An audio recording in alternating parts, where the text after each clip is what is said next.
Ya, kembali kita lanjutkan perbincangan dengan Pak Budi Waseso. Tadi bicara mengenai duta gitu, duta BNN.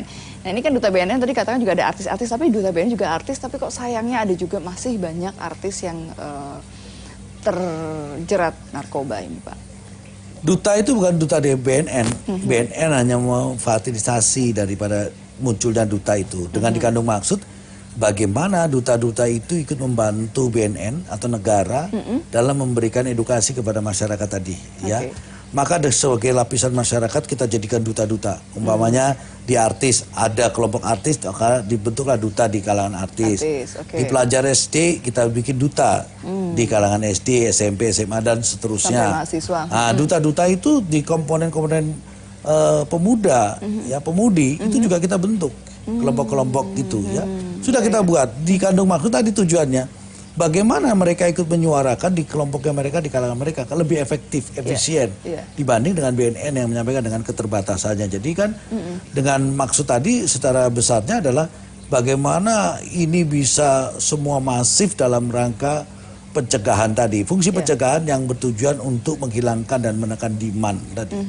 Nah, ini yang sudah kita bangun. Iya, karena kan masih mungkin ada kecenderungan di anak-anak yang muda, anak-anak gaul, mungkin anak mereka ABG atau misalnya mereka sudah punya uang sedikit, mereka merasa kalau nggak pakai narkoba itu kurang atau nggak gaul, nggak keren gitu.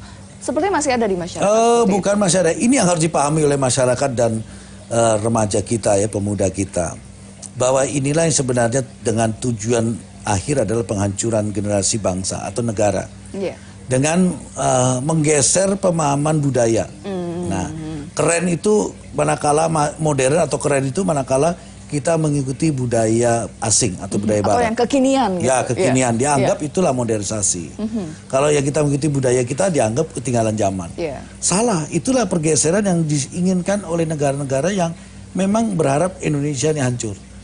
Maka generasi mudanya akan berpikiran bahwa keren itu kalian narkoba, ya kan? Keren itu ngikuti budaya asing. Budaya asing adalah dugem, hiburan malam, musik keras, ya kan? Akhirnya ke diskotik. Nah, kalau remaja kita, pemuda kita masuk ke area itu, maka mereka rentan terhadap penyalahgunaan narkotika. Maka mereka mudah terjerat dari penyalahgunaan narkoba. Itu harapan memang dari jaringan. Jaringan selalu begitu. Nah, itulah yang harus kita pahami pada kalangan remaja, pemuda. Karena mereka adalah aset-aset bangsa kita ke depan yang akan menggantikan generasi-generasi yang sekarang. Nah, mereka akan menggantikan itu. Maka sasaran dari jaringan yang dikendalikan oleh negara yang menginginkan negara Indonesia hancur, maka dia tujuannya adalah menghancurkan generasi yang punya potensi untuk memimpin negara. Itu yang akan dihancurkan. Itu yang akan dihancurkan, ya. Ini yang harus dipahami betul.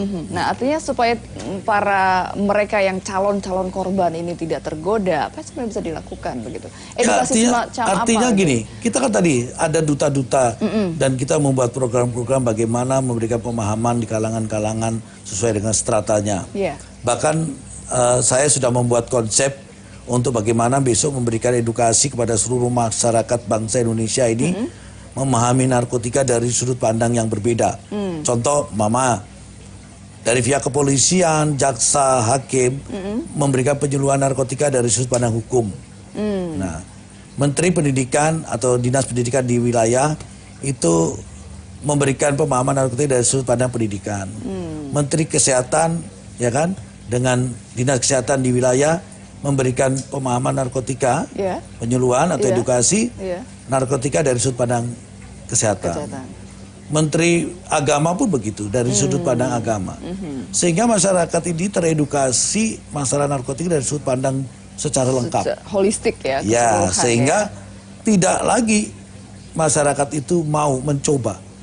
Apalagi mencoba aja tidak mau, karena apa? Oh, ini bakal menghancurkan saya, ini akan merusak saya, ini akan dosa secara agama saya, sehingga tidak ada sekali-kali yang mau mencoba. Itu harapan saya begitu, sehingga nanti ke depan ya kita bisa memberikan upaya daya tangkal dini.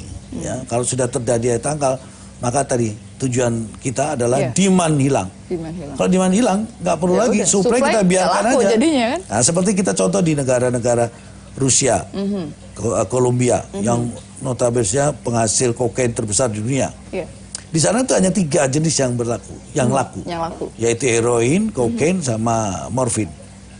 Di luar itu tidak mau pakai. Dan mereka di sana kesadarannya sudah tinggi, artinya memakai narkotika itu hanya untuk sekedar happy, senang, tidak berlebihan. Nah, makanya di Amsterdam bisa ada tempat tersendiri, khusus, dilokalisir, dan mereka kalau ulang tahun, umpamanya dari kelompok-kelompok yang mau menggunakan narkotika, mereka di situ hanya di area itu dia beli, dia pakai di situ, setelah selesai dia pulang. Dia pulang, tidak membawa, tidak dilemparkan. Tidak bawa keluar. Kalau di kita kan tidak. Ya, kalau bisa dibawa, disimpan, besok pakai. Dan mau kasih lagi ke teman. Iya, dan tidak ada aturannya di kita. Buktinya sekarang jenis apapun di Indonesia itu laku. Ya. Dan bahkan mungkin penasaran dengan, ini ada yang baru nih, ada yang ini. Ya, itu kecenderungan kita. Oke. Baik, apakah juga bicara mengenai penegakan hukum yang tampaknya masih dirasa oleh masyarakat, kok sepertinya seperti ada eksekusi, menunda eksekusi. Itu juga salah satunya, ya, banyak hal lah. Di Indonesia ini banyak hal yang harus diperbaiki dalam penanganan narkotika, termasuk dari sudut pandang hukum. Dari sisi hukum juga kita kurang tegas, kita kurang konsekuen dalam pelaksanaannya. Hukum kita sebenarnya sudah mengatur sangat luar biasa menurut saya, ya. Maka kalau itu ada hukuman mati, maka harus segera dilaksanakan. Tidak usah kita menunggu. Dan eksekusi itu tidak perlu dipublikasikan seolah-olah dikaitkan dengan pelanggaran HAM, ya, karena mereka yang dihukum mati itu adalah pelaku pelanggaran HAM berat. Jadi nggak usah lagi abaikan pelanggaran HAM atau HAM mereka. Karena mereka sudah melakukan pelanggaran HAM yang berat, karena dia melakukan pembunuhan secara masif dan massal, ya. Dan mereka biadab, karena apa? Mereka tidak lagi pakai perasaan. Dibiarkan generasi, bahkan bayi terkontaminasi, anak TK, anak SMP, SD. Nah, ini kan sudah sangat biadab menurut saya.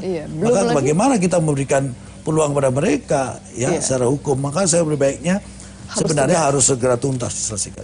Ya, belum lagi ketika mereka sudah terpidana eksekusi mati, tapi masih juga menjadi bandar. Ya, itulah karena kelemahan itulah, peluang itulah dimanfaatkan oleh mereka untuk mereka tetap eksis.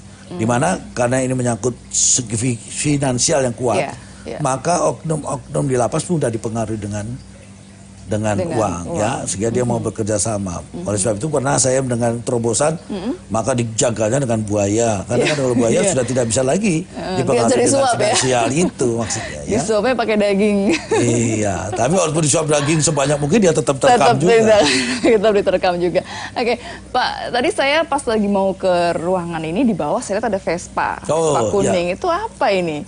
Itu Vespa saya dikala saya pangkat Letnan 1 dan Kapten. Dulu kan bukan IPTU atau AKP sekarang. Tapi dulu dengan ABRI pangkatnya adalah Letnan 1 dan Kapten. Itu yang menemani saya dalam tugas-tugas saya di kepolisian. Termasuk waktu saya tugas di pendidikan untuk transportasi mengajar.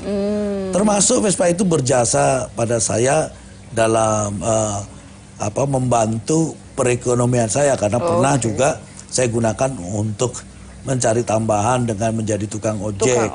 Nah, akhirnya itu juga Vespa itu diangkat dalam satu film Adit Sopojarwo, ya, dimana itu dengan maksud saya memberi edukasi kepada anak-anak, ya, anak-anak supaya paham betul bahwa narkotika bahaya dan segala macam. Nah, itu Vespa, maka saya taruh sekarang di kantor.